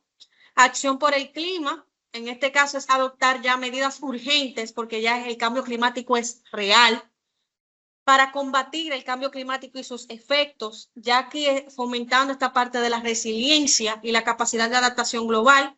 Por último, paso a la injusticia, el ODS número 16, y aquí ya es promover esas sociedades pacíficas, que sean inclusivas, con acceso a la justicia para todos, sin exclusión, e instituciones sólidas, responsables y transparentes. Estos son algunos ejemplos que podemos ver de los ODS. Ahora vamos a ver el lado negro de todo esto, porque no todo es lindo, ¿no es verdad? ¿Cuáles son algunas críticas que se le hacen a las Naciones Unidas? Por ejemplo, el uso del derecho al veto en el Consejo de Seguridad, bloqueando resoluciones clave ante los conflictos graves. Sabemos que actualmente tenemos muchísimas situaciones, pero por la situación del derecho al veto, lamentablemente continuamos teniendo esas situaciones a plenitud. La lentitud de las respuestas a conflictos y crisis humanitarias, limitando su efectividad en situaciones urgentes. Muchas veces la Asamblea General no se puede reunir con tanta urgencia y hay conflictos y crisis humanitarias que quedan limitadas en cuanto a efectividad. A situaciones que urgen, ¿no es verdad? Hay cosas que urgen, pero la ONU, en este caso, la Asamblea General no puede reunir a todas las naciones, mañana a las 7 de la mañana. O sea, es difícil. Dependencia financiera de los Estados miembros, lo que genera presiones políticas y desequilibrio en su funcionamiento. Como sabemos, realmente la ONU no tiene una forma de recaudar fondos, sino que depende de los miembros. O sea, los miembros dan cuotas, dan un dinero para que la ONU pueda, de una manera u otra, extender las manos a las naciones entonces que necesitan de ese apoyo. Dificultad para hacer cumplir sus resoluciones, ya que carecen de mecanismos coercitivos propios y suficientes. En cambio, con la Corte Internacional de Justicia, que sus sentencias sí son punables, muchas veces las resoluciones que salen de la Asamblea General o en su caso de los comités carecen de esos mecanismos coercitivos, lo que provoca que muchas resoluciones las naciones dicen, oh sí, la vamos a adoptar, pero al final dicha resolución queda totalmente en el olvido. Esas son algunas críticas que a la ONU se le hacen, que son críticas tanto internacionales como críticas individuales de las naciones, y aquí se las muestro porque no todo es color de rosa. Pero esas críticas vienen consigo con los desafíos actuales de la ONU. Cambio climático, y eso responde a la pregunta que me hizo Oscar ahorita. Cambio climático es un tema urgente. O sea, estamos hablando de delegados y delegadas de una situación latente, es una situación ya. La ONU tiene que liderar esfuerzos globales para reducir las emisiones de dióxido de carbono, promover energías renovables, pero también los avances que ella ha tenido han sido insuficientes frente a la misma urgencia y la misma crisis ambiental que está pasando. O sea, la ONU en esa urgencia del cambio climático también ha tenido muy pocos avances que han sido insuficientes porque el cambio climático es progresivo, es igual que la IA, es progresivo, es rápido. O sea, actualmente estamos viviendo olas de calor horribles y la ONU no puede, por más que quiera, limitar. O sea, el cambio climático es progresivo, avanza sumamente rápido y muchas veces los avances que tiene la ONU son insuficientes para frenar esa situación que está pasando. Los conflictos armados y la crisis migratoria. Señores, los conflictos armados son múltiples en las regiones y se generan a nivel mundial desplazamientos masivos. Tenemos situaciones, por ejemplo, en estos países de Arabia, por ejemplo, Arabia Saudita, Yemen. Tenemos todos estos conflictos, Palestina versus Israel. O sea, todo esto hacen que personas se desplacen de manera forzada. No es porque quieran, sino porque lo necesitan huir de la nación. Pongo otro ejemplo, Sudán. La situación de Sudán es crítica. Tenemos 2 grupos armados, 2 grupos militares y usted no tiene la vida segura. La ONU enfrenta entonces esas dificultades para tener que mediar, pero a su vez, no solamente es mediar la situación de la guerra, es mediar y proteger a los refugiados y garantizar que los refugiados puedan tener una vida estable donde se vayan a mover. Porque creemos que la ONU solamente hace, ok, este se desplazó y va para, no sé, para Polonia. Ah, feliz viaje. No, la ONU tiene que velar que esa persona que está migrando de manera forzada llegue a Polonia, se establezca en Polonia, tenga los servicios básicos en Polonia, pueda comer bien, tenga servicios de salud disponible. O sea, todo eso la ONU lo trabaja. ¿Cómo? A través de voluntarios y trabajadores que tienen dentro de la misma organización. Tercer punto, tercer tema, terrorismo, pobreza extrema y gobernanza digital. Sabemos que el terrorismo es algo internacional, es algo que está ahí. Las desigualdades persistentes, los retos de la inteligencia artificial que se suma a otro tema importante, o sea, los retos que está enfrentando la inteligencia artificial. La ciberseguridad exige respuestas coordinadas y nuevos marcos normativos globales actualizados. Vuelvo y lo reitero, cada día la ONU tiene temas principales. Estos son algunos, pero ahora mismo lo que más están moviendo es la inteligencia artificial. Señores, la inteligencia artificial, se han creado tantas cosas que uno ya no sabe en qué creer. A través de la inteligencia artificial ocurren estafas, están ocurriendo estafas millonarias. A través de la inteligencia artificial se han creado informaciones falsas, fake news. O sea, tenemos todo esto y la ONU es la que debe responder a todos estos desafíos. Entonces, esos son algunos temas que están actualmente en la mesa de la Asamblea General y de la Organización de las Naciones Unidas. Entonces, vamos a tener una pequeña actividad sumamente rápida y es que vamos a hacer un análisis de caso para cada situación que yo les voy a presentar en el otro slide. Lo primero que tenemos que hacer es identificar el problema central, cuál es el problema. Segundo, determinar qué organismo, programa o agencia especializada de la ONU tendría mayor responsabilidad en la atención del caso. C, usted tiene que fundamentarme su elección, el por qué usted selecciona eso. D, usted tiene que proponer al menos 2 medidas que ese organismo podría implementar para enfrentar dicha problemática. Y explica cómo la cooperación internacional contribuiría a la solución del problema. Les recomiendo que le tomen tal vez una foto a dicho slide, porque cuando yo pase el siguiente slide, no voy a estar pasando de slide en slide para que ustedes vean qué es lo que tienen que hacer y venir otra vez a la actividad. Entonces, les recomiendo que le tiren fotos o algo, o lo copien o lo tengan ahí. Para entonces, cuando yo pase el siguiente slide, que son los casos, para ver esos puntos esenciales. Me dicen cuando le hayan tirado la foto. Ya puedes pasar. Aquí tenemos los problemas. Primer problema, un terremoto destruye escuelas y deja miles de niños sin clases. ¿Qué organismo de la ONU ustedes creen que puede intervenir en esa situación y por qué ustedes creen que debe de intervenir dicho organismo? Bueno, el organismo que creo que debe intervenir ahí es el UNICEF, porque es el que encarga de proteger de los derechos de los niños, ¿cierto? Pero también estoy viendo que la UNESCO también, porque después de que pase la protección de los niños, viene la educación de los niños, que es lo que le ayuda a los niños a avanzar, ¿no? Ese trata de educación, ciencia y cultura, pero realmente es el UNICEF. Es el encargado de proteger la infancia. Muy bien. Ahí dijiste dos organismos, muy bien, la UNICEF y la UNESCO. Me gustaría saber entonces, desde el organismo que tú seleccionaste, dame dos medidas que tú creas que el organismo puede implementar para, en esta situación, mejorarla.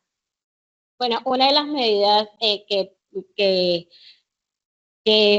tendría el UNICEF es la protección de los niños con organismos, con cuerpos de organismo que ayuden de salud para ayudar a la crisis que se presenta en ese momento, porque lo que está primando ahorita es la vida de los niños. Esa es una.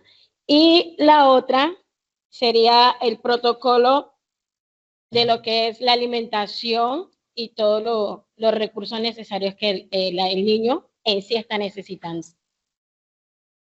Pues Muy pienso, bien, ¿no? excelente, excelente.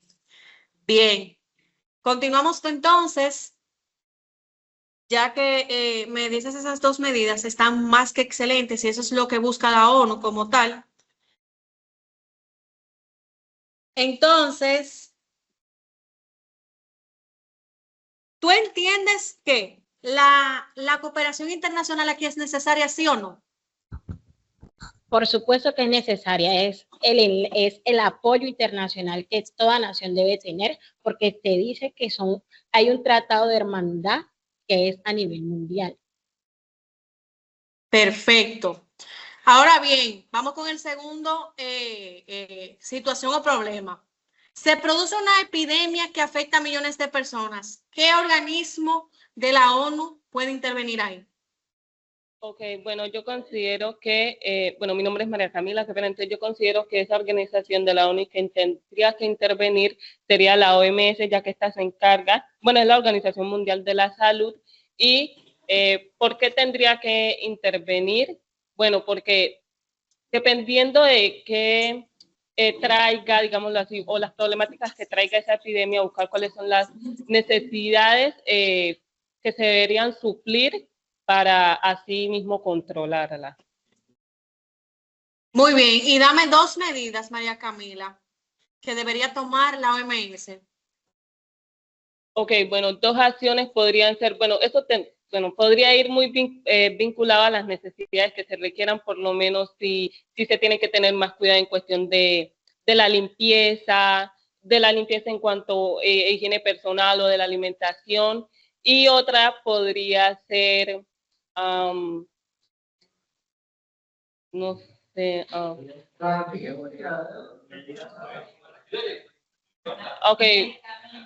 ok, con los medicamentos, ok. Ok, las vacunas que se requieran, obviamente, sí, claro, para erradicar esa epidemia. Muy bien. Posible. ¿Y crees que se necesita cooperación, sí o no? Sí, sí, considero que se necesita una cooperación internacional para prevenir posibles o epidemias que se puedan presentar a futuro o la que actualmente se está presentando. Perfecto, María Camila. Bien, entonces voy a hacer unos últimos dos.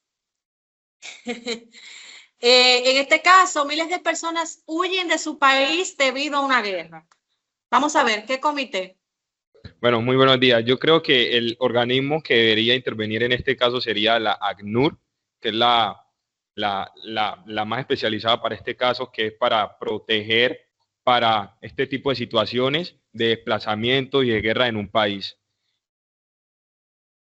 Ok, Y dame asimismo, dos medidas que debería tomar la ACNUR en este caso. y también está pensando y creería que pensándolo bien que serían personas y que creo que también esas personas tienen hijos, yo creo que ahí también deberían hacer una unidad también con la UNICEF por los derechos de los niños, ya debido a estos desplazamientos de guerra, y asimismo con la UNICEF buscar medidas para buscar un alojamiento o también y alimentación para estas personas, para así mismo ¿Crees que velar se por la seguridad necesita de cada uno de ellos. cooperación, sí o no? ¿Cómo? No entendí. Claro que sí. Muy bien. Me gustó que hiciste match con la UNICEF. Realmente es un caso solamente del ACNUR, pero qué bueno que tomaste en consideración de que esas personas que se están desplazando también tienen hijos y que son niños y niñas. También la UNICEF podría tratar esta situación sin ningún problema. Continuamos con otra participación y es: una región enfrenta hambre y escasez de alimentos. Una región enfrenta hambre y escasez de alimentos. La FAO es la encargada, la FAO es la encargada de proteger la alimentación del ser humano en esa dicha región, es la encargada de hacer valer esos derechos y eso es internacionalmente. La FAO rige lo que es la agricultura y la alimentación de aquella región. Se propone de que la comunidad internacional haga ayudas a cierta población que en el momento lo está necesitando. Perfecto, muy bien, excelente. Vamos a dar una última participación con que dice: un monumento histórico o sitio arqueológico está en peligro de desaparecer. Vamos a ver. ¿Un monumento histórico o sitio arqueológico está en peligro de desaparecer? Vamos a ver, ¿qué comité? Okay, bueno, para este caso considero que la organización que tendría que intervenir sería la UNESCO, ya que esta se encarga de proteger lo que es el patrimonio cultural de dichas naciones. Entonces, esa sería la que tendría que intervenir. Perfecto. Bien, vamos a ver. Y las acciones, yo pienso que se podría implementar de cierta manera, ya debido que se considera un patrimonio cultural, sí. Asimismo debe estar fundamentado en alguna ley, un decreto, creo yo, asimismo por las personas que viven en esa o habitan en esa nación, y asimismo proteger sus patrimonios culturales. Perfecto. Yo las demás se las dejo pues de tarea para que ustedes sigan entre ustedes socializando, pueden reunirse. Ahí hay una situación que yo no les mencioné, ese comité, es la número 10, donde dice: las mujeres tienen dificultades para acceder a educación, salud y empleo. Ese comité yo no se los mencioné, pero se los voy a mencionar ahora, que es ONU Mujeres. Es el comité especializado para tratar cualquier tema que tenga que ver con la mujer. ONU Mujeres. Ahí se eligen igualmente las personas que competen ese comité. Son los 193 países, más para las reuniones desde la Asamblea General se reúnen pues entre 60 a 75 naciones y deciden todo lo que tiene que ver con el ámbito de la mujer. ONU Mujeres. Ténganlo ese comité presente, que es el que trabaja solamente con las mujeres. No importa su edad, no importa su nacionalidad, todo lo que tenga que ver con las mujeres. Ya para concluir este espacio, chicos, recuerden que a pesar de que la ONU es nuestro actor fundamental para toda esta parte de la paz y el desarrollo sostenible, realmente es este espacio donde las naciones tienen como ese lugar para ese diálogo, para poder ponerse de acuerdo para las cooperaciones, la acción global. Es este espacio donde las naciones pueden accionar ante los desafíos actuales. O sea, realmente es el lugar donde las naciones pueden coexistir para llegar a una solución. Y que a pesar de todo, se creó, vieron cómo surgió todas las adversidades que tuvo que pasar para llegar a lo que hoy conocemos. A pesar de que la ONU, de que es este organismo principal a nivel internacional, sigue teniendo sus limitaciones, no es una entidad que llega a todas partes, tampoco es... o sea, no es el organismo que puede resolver todo mágicamente. Realmente la ONU trabaja desde su existencia para poder lograr llegar a cada esquina del mundo y que el trabajo sigue siendo esencial para todos. O sea, todo este esfuerzo que ellos hacen es algo en conjunto entre las naciones. Si hay alguna pregunta, algo que no haya quedado claro, me lo pueden dejar saber ahora. Sí, hay varias preguntas. Vamos.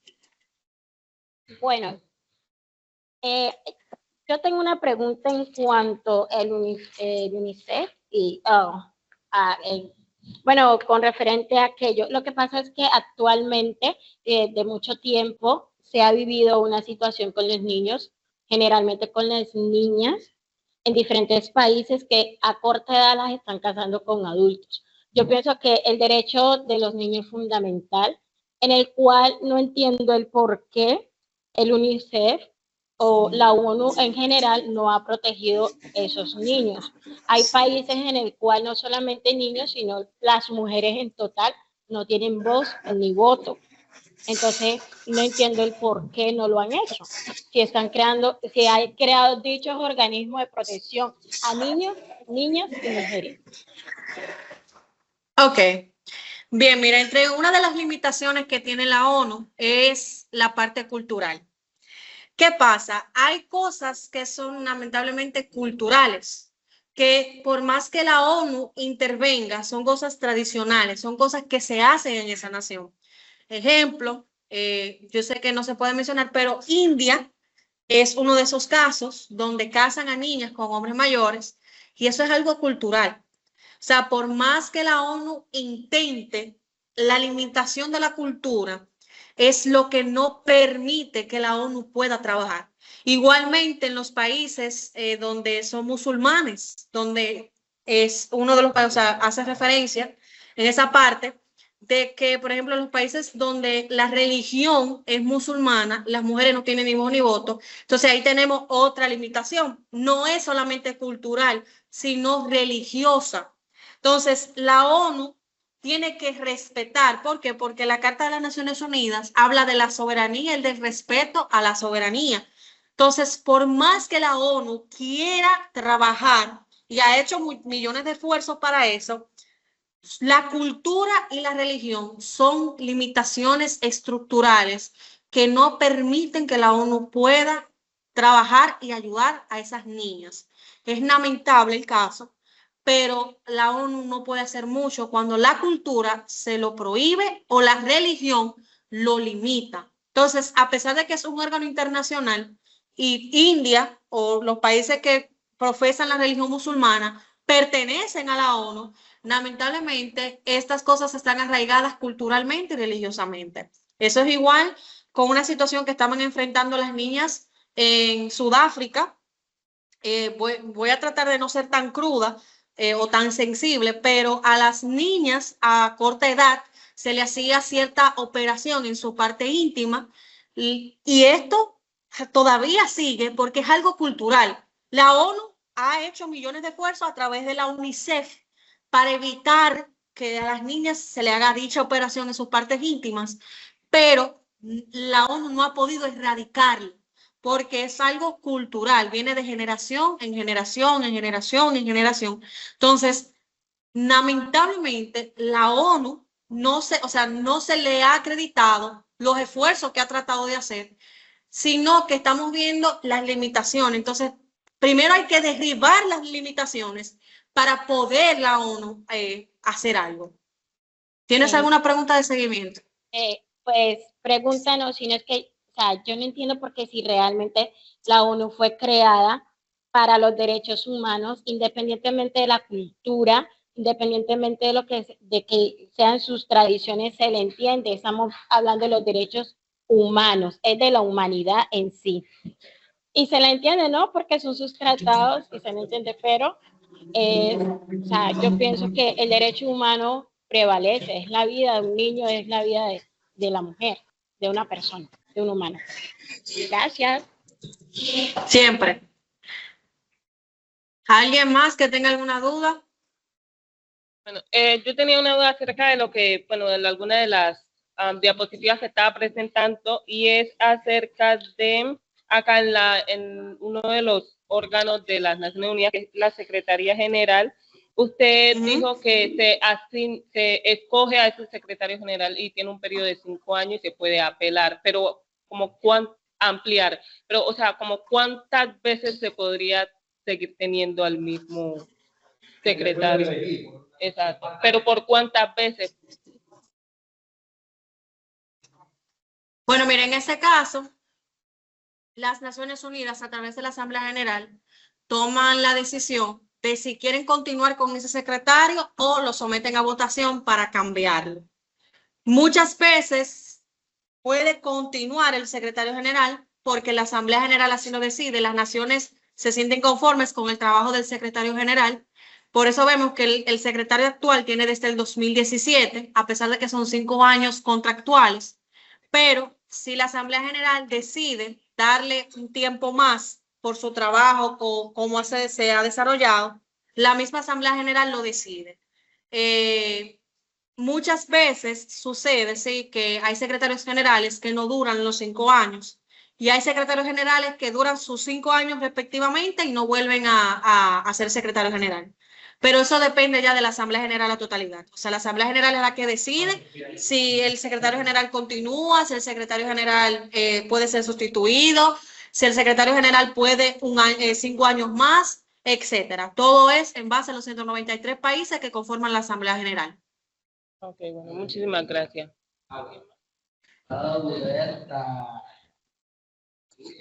Bueno, yo quiero hacer una pregunta un poco, creería yo que complicada, pero lo que quiero es como entender una situación.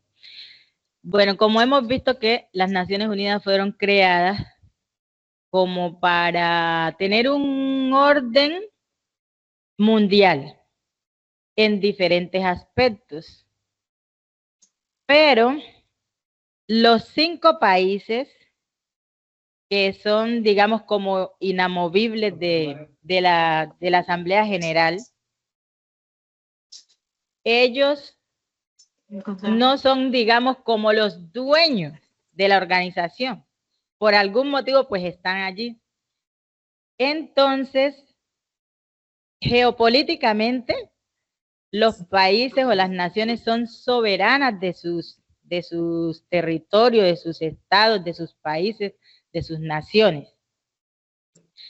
Entonces, obviamente un jefe de Estado está para salvaguardar, para proteger a su nación, a su Estado. Y eso es un respeto que se debe tener a nivel mundial.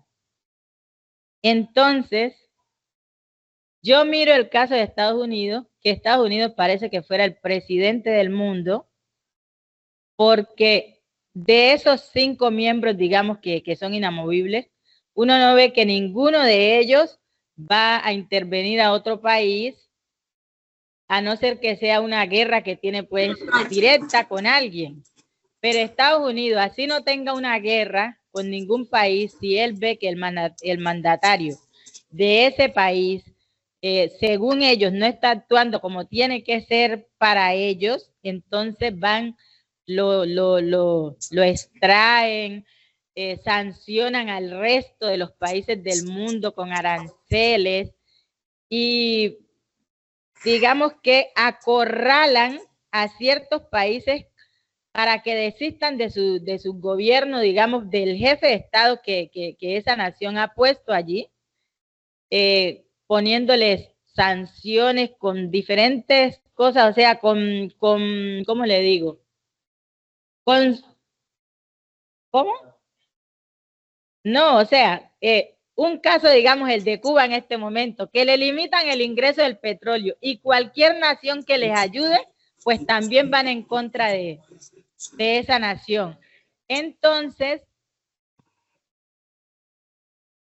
Estados Unidos se toma estas atribuciones y ningún país dice nada, sabiendo que son 193 miembros de las Naciones Unidas, independientemente de que los permanentes sean 5. Ok.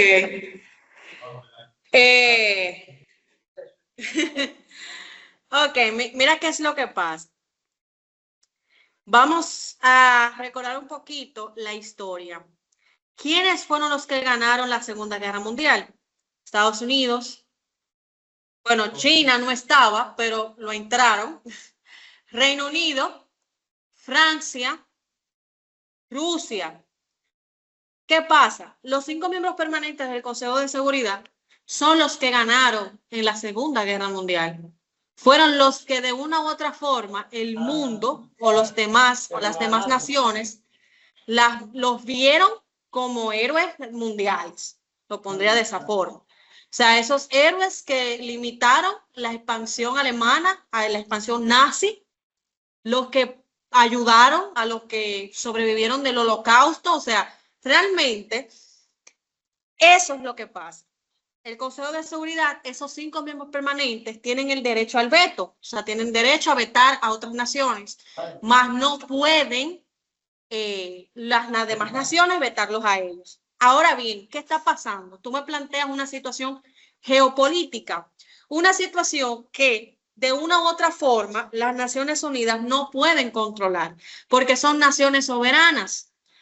Trump ahora mismo está haciendo y deshaciendo, no es porque él se crea dueño de la organización, sino porque él entiende que Estados Unidos es geopolítica y económica. O sea, Estados Unidos le distribuye a muchísimas naciones, pero ojo con lo siguiente, Estados Unidos se alimenta de América Latina y el Caribe. Todo lo que consume Estados Unidos viene desde nosotros, desde nuestras tierras. Pero, como sea, Estados Unidos sigue siendo un país desarrollado y es el que dirige el comercio. Es igual que China. La mayoría de las cosas vienen desde China. Y si nos podemos a pensar, Shein, Temu y demás, todas estas cosas, geopolíticamente hablando, geoeconómicamente hablando y geográficamente hablando, todas pasan por Estados Unidos. O sea, Estados Unidos es el pico, es el enlace, es el que está literalmente liderando, lo podría poner de esa forma, todos los aspectos que actualmente el mundo y la comunidad internacional necesitan. Entiendan que las naciones es un juego de intereses, es un juego donde mis intereses prevalecen hasta que yo vea intereses mayores. Entonces, la ONU está para poder ayudar a delimitar estas cosas. Pero si una nación, lo pongo en este caso, que como tú lo pusiste, Estados Unidos, desde su cabecilla, su jefe de Estado, actúan como actúan, las Naciones Unidas tienen limitaciones porque es el presidente de la nación. O sea, actualmente Trump ha hecho de todo y se le ha sancionado, pero lamentablemente la ONU no puede hacer más nada de solamente sancionarlo. Porque así como Rusia fue sancionado, Estados Unidos también tiene sanciones. Pero lamentablemente, ser el presidente de una nación, las Naciones Unidas no pueden tener represalias contra un presidente. A pesar de que ha violado muchísimos tratados, muchísimos derechos humanos, la forma en que han hecho lo que han hecho, pero la misma comunidad internacional apoya también las acciones de los Estados Unidos. Hay naciones que apoyan deliberadamente lo que Estados Unidos está haciendo. Entonces, ahí también tenemos esta comparación. Estamos dejando que Estados Unidos actúe como actúe, pero también tenemos naciones que apoyan las acciones de los Estados Unidos. Por eso mismo, por las alianzas y por cómo la comunicación entre ellos ha estado. ¿Alguna otra pregunta? Con respecto al tema de voluntariado, digamos, aquella persona que quiera y tenga disposición para participar en las convocatorias de voluntariado de la ONU, que cómo se maneja en su país, o sea, sí, cómo puede hacer un voluntariado. Ok, ¿cómo pueden hacer? Ya entendí. Sí. Ok, esa parte del voluntariado Hay organizaciones, por ejemplo, en todas las naciones hay un UNFPA, que es el Fondo de las Naciones Unidas para la Población. Tenemos el PNUD, que es el Programa de Desarrollo de las Naciones Unidas. O sea, todas estas organizaciones se encuentran directamente en las naciones. Para ser voluntario, eso es un proceso un poquito tedioso, dependiendo de a cuál comité o organismo tú quieras pertenecer. Cada uno tiene su nivel de rigurosidad. Por ejemplo, aquí en República Dominicana, actualmente yo estoy pasando un proceso para ser voluntario del UNFPA, que es la unidad del Fondo de la Población de las Naciones Unidas. Dependiendo a qué comité, a qué organización o a qué organismo tú quieres ser voluntario, tú vas a pasar un rigor de ciertas evaluaciones, cursos, etcétera, y evaluaciones para poder ser voluntario. Ya después de ahí te van introduciendo, dependiendo en el comité que estés, y te van a ir poniendo en qué trabajo o qué cosas tú tienes que realizar.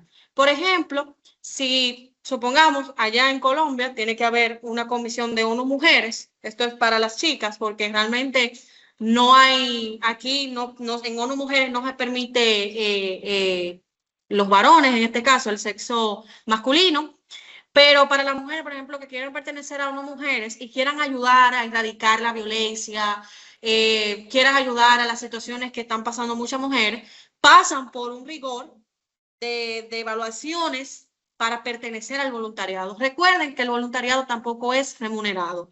Es algo que usted hace de manera voluntaria para ayudar a los objetivos que tenga dicha organización o dicho comité.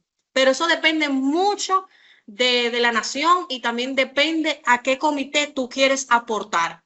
Pero sí, todos los comités habidos y por haber de la ONU se encuentran en la nación. Solamente hay que investigar, por ejemplo, allá en Colombia, ir ya sea a la alcaldía, no sé cómo se dividiría ya políticamente esa parte, pero se dirigen a la misma alcaldía, a lugares donde se encuentran personas, por ejemplo, políticamente hablando, que están expuestas. Estas personas pueden de una u otra forma conectarlos con esos voluntariados. ¿Tienen alguna otra pregunta? Cristal, no, ya todo está claro. Muchísimas gracias. Te agradecemos de verdad mucho por habernos dado este taller el día de hoy.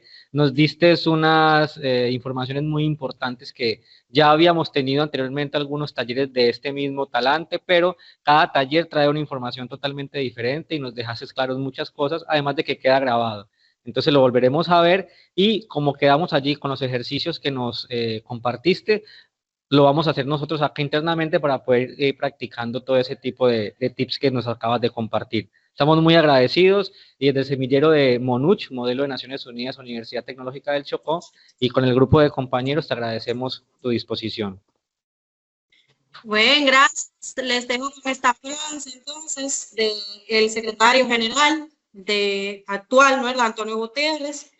Dice que sería muy fácil perder la esperanza, pero no estamos desesperados o desamparados. Tenemos un camino que recuperar si decidimos tomarlo. Sabemos que la ONU tiene muchas limitantes, pero ustedes son el futuro y son el presente. Así que muchas gracias por permitirme estar con ustedes igualmente y muchos éxitos.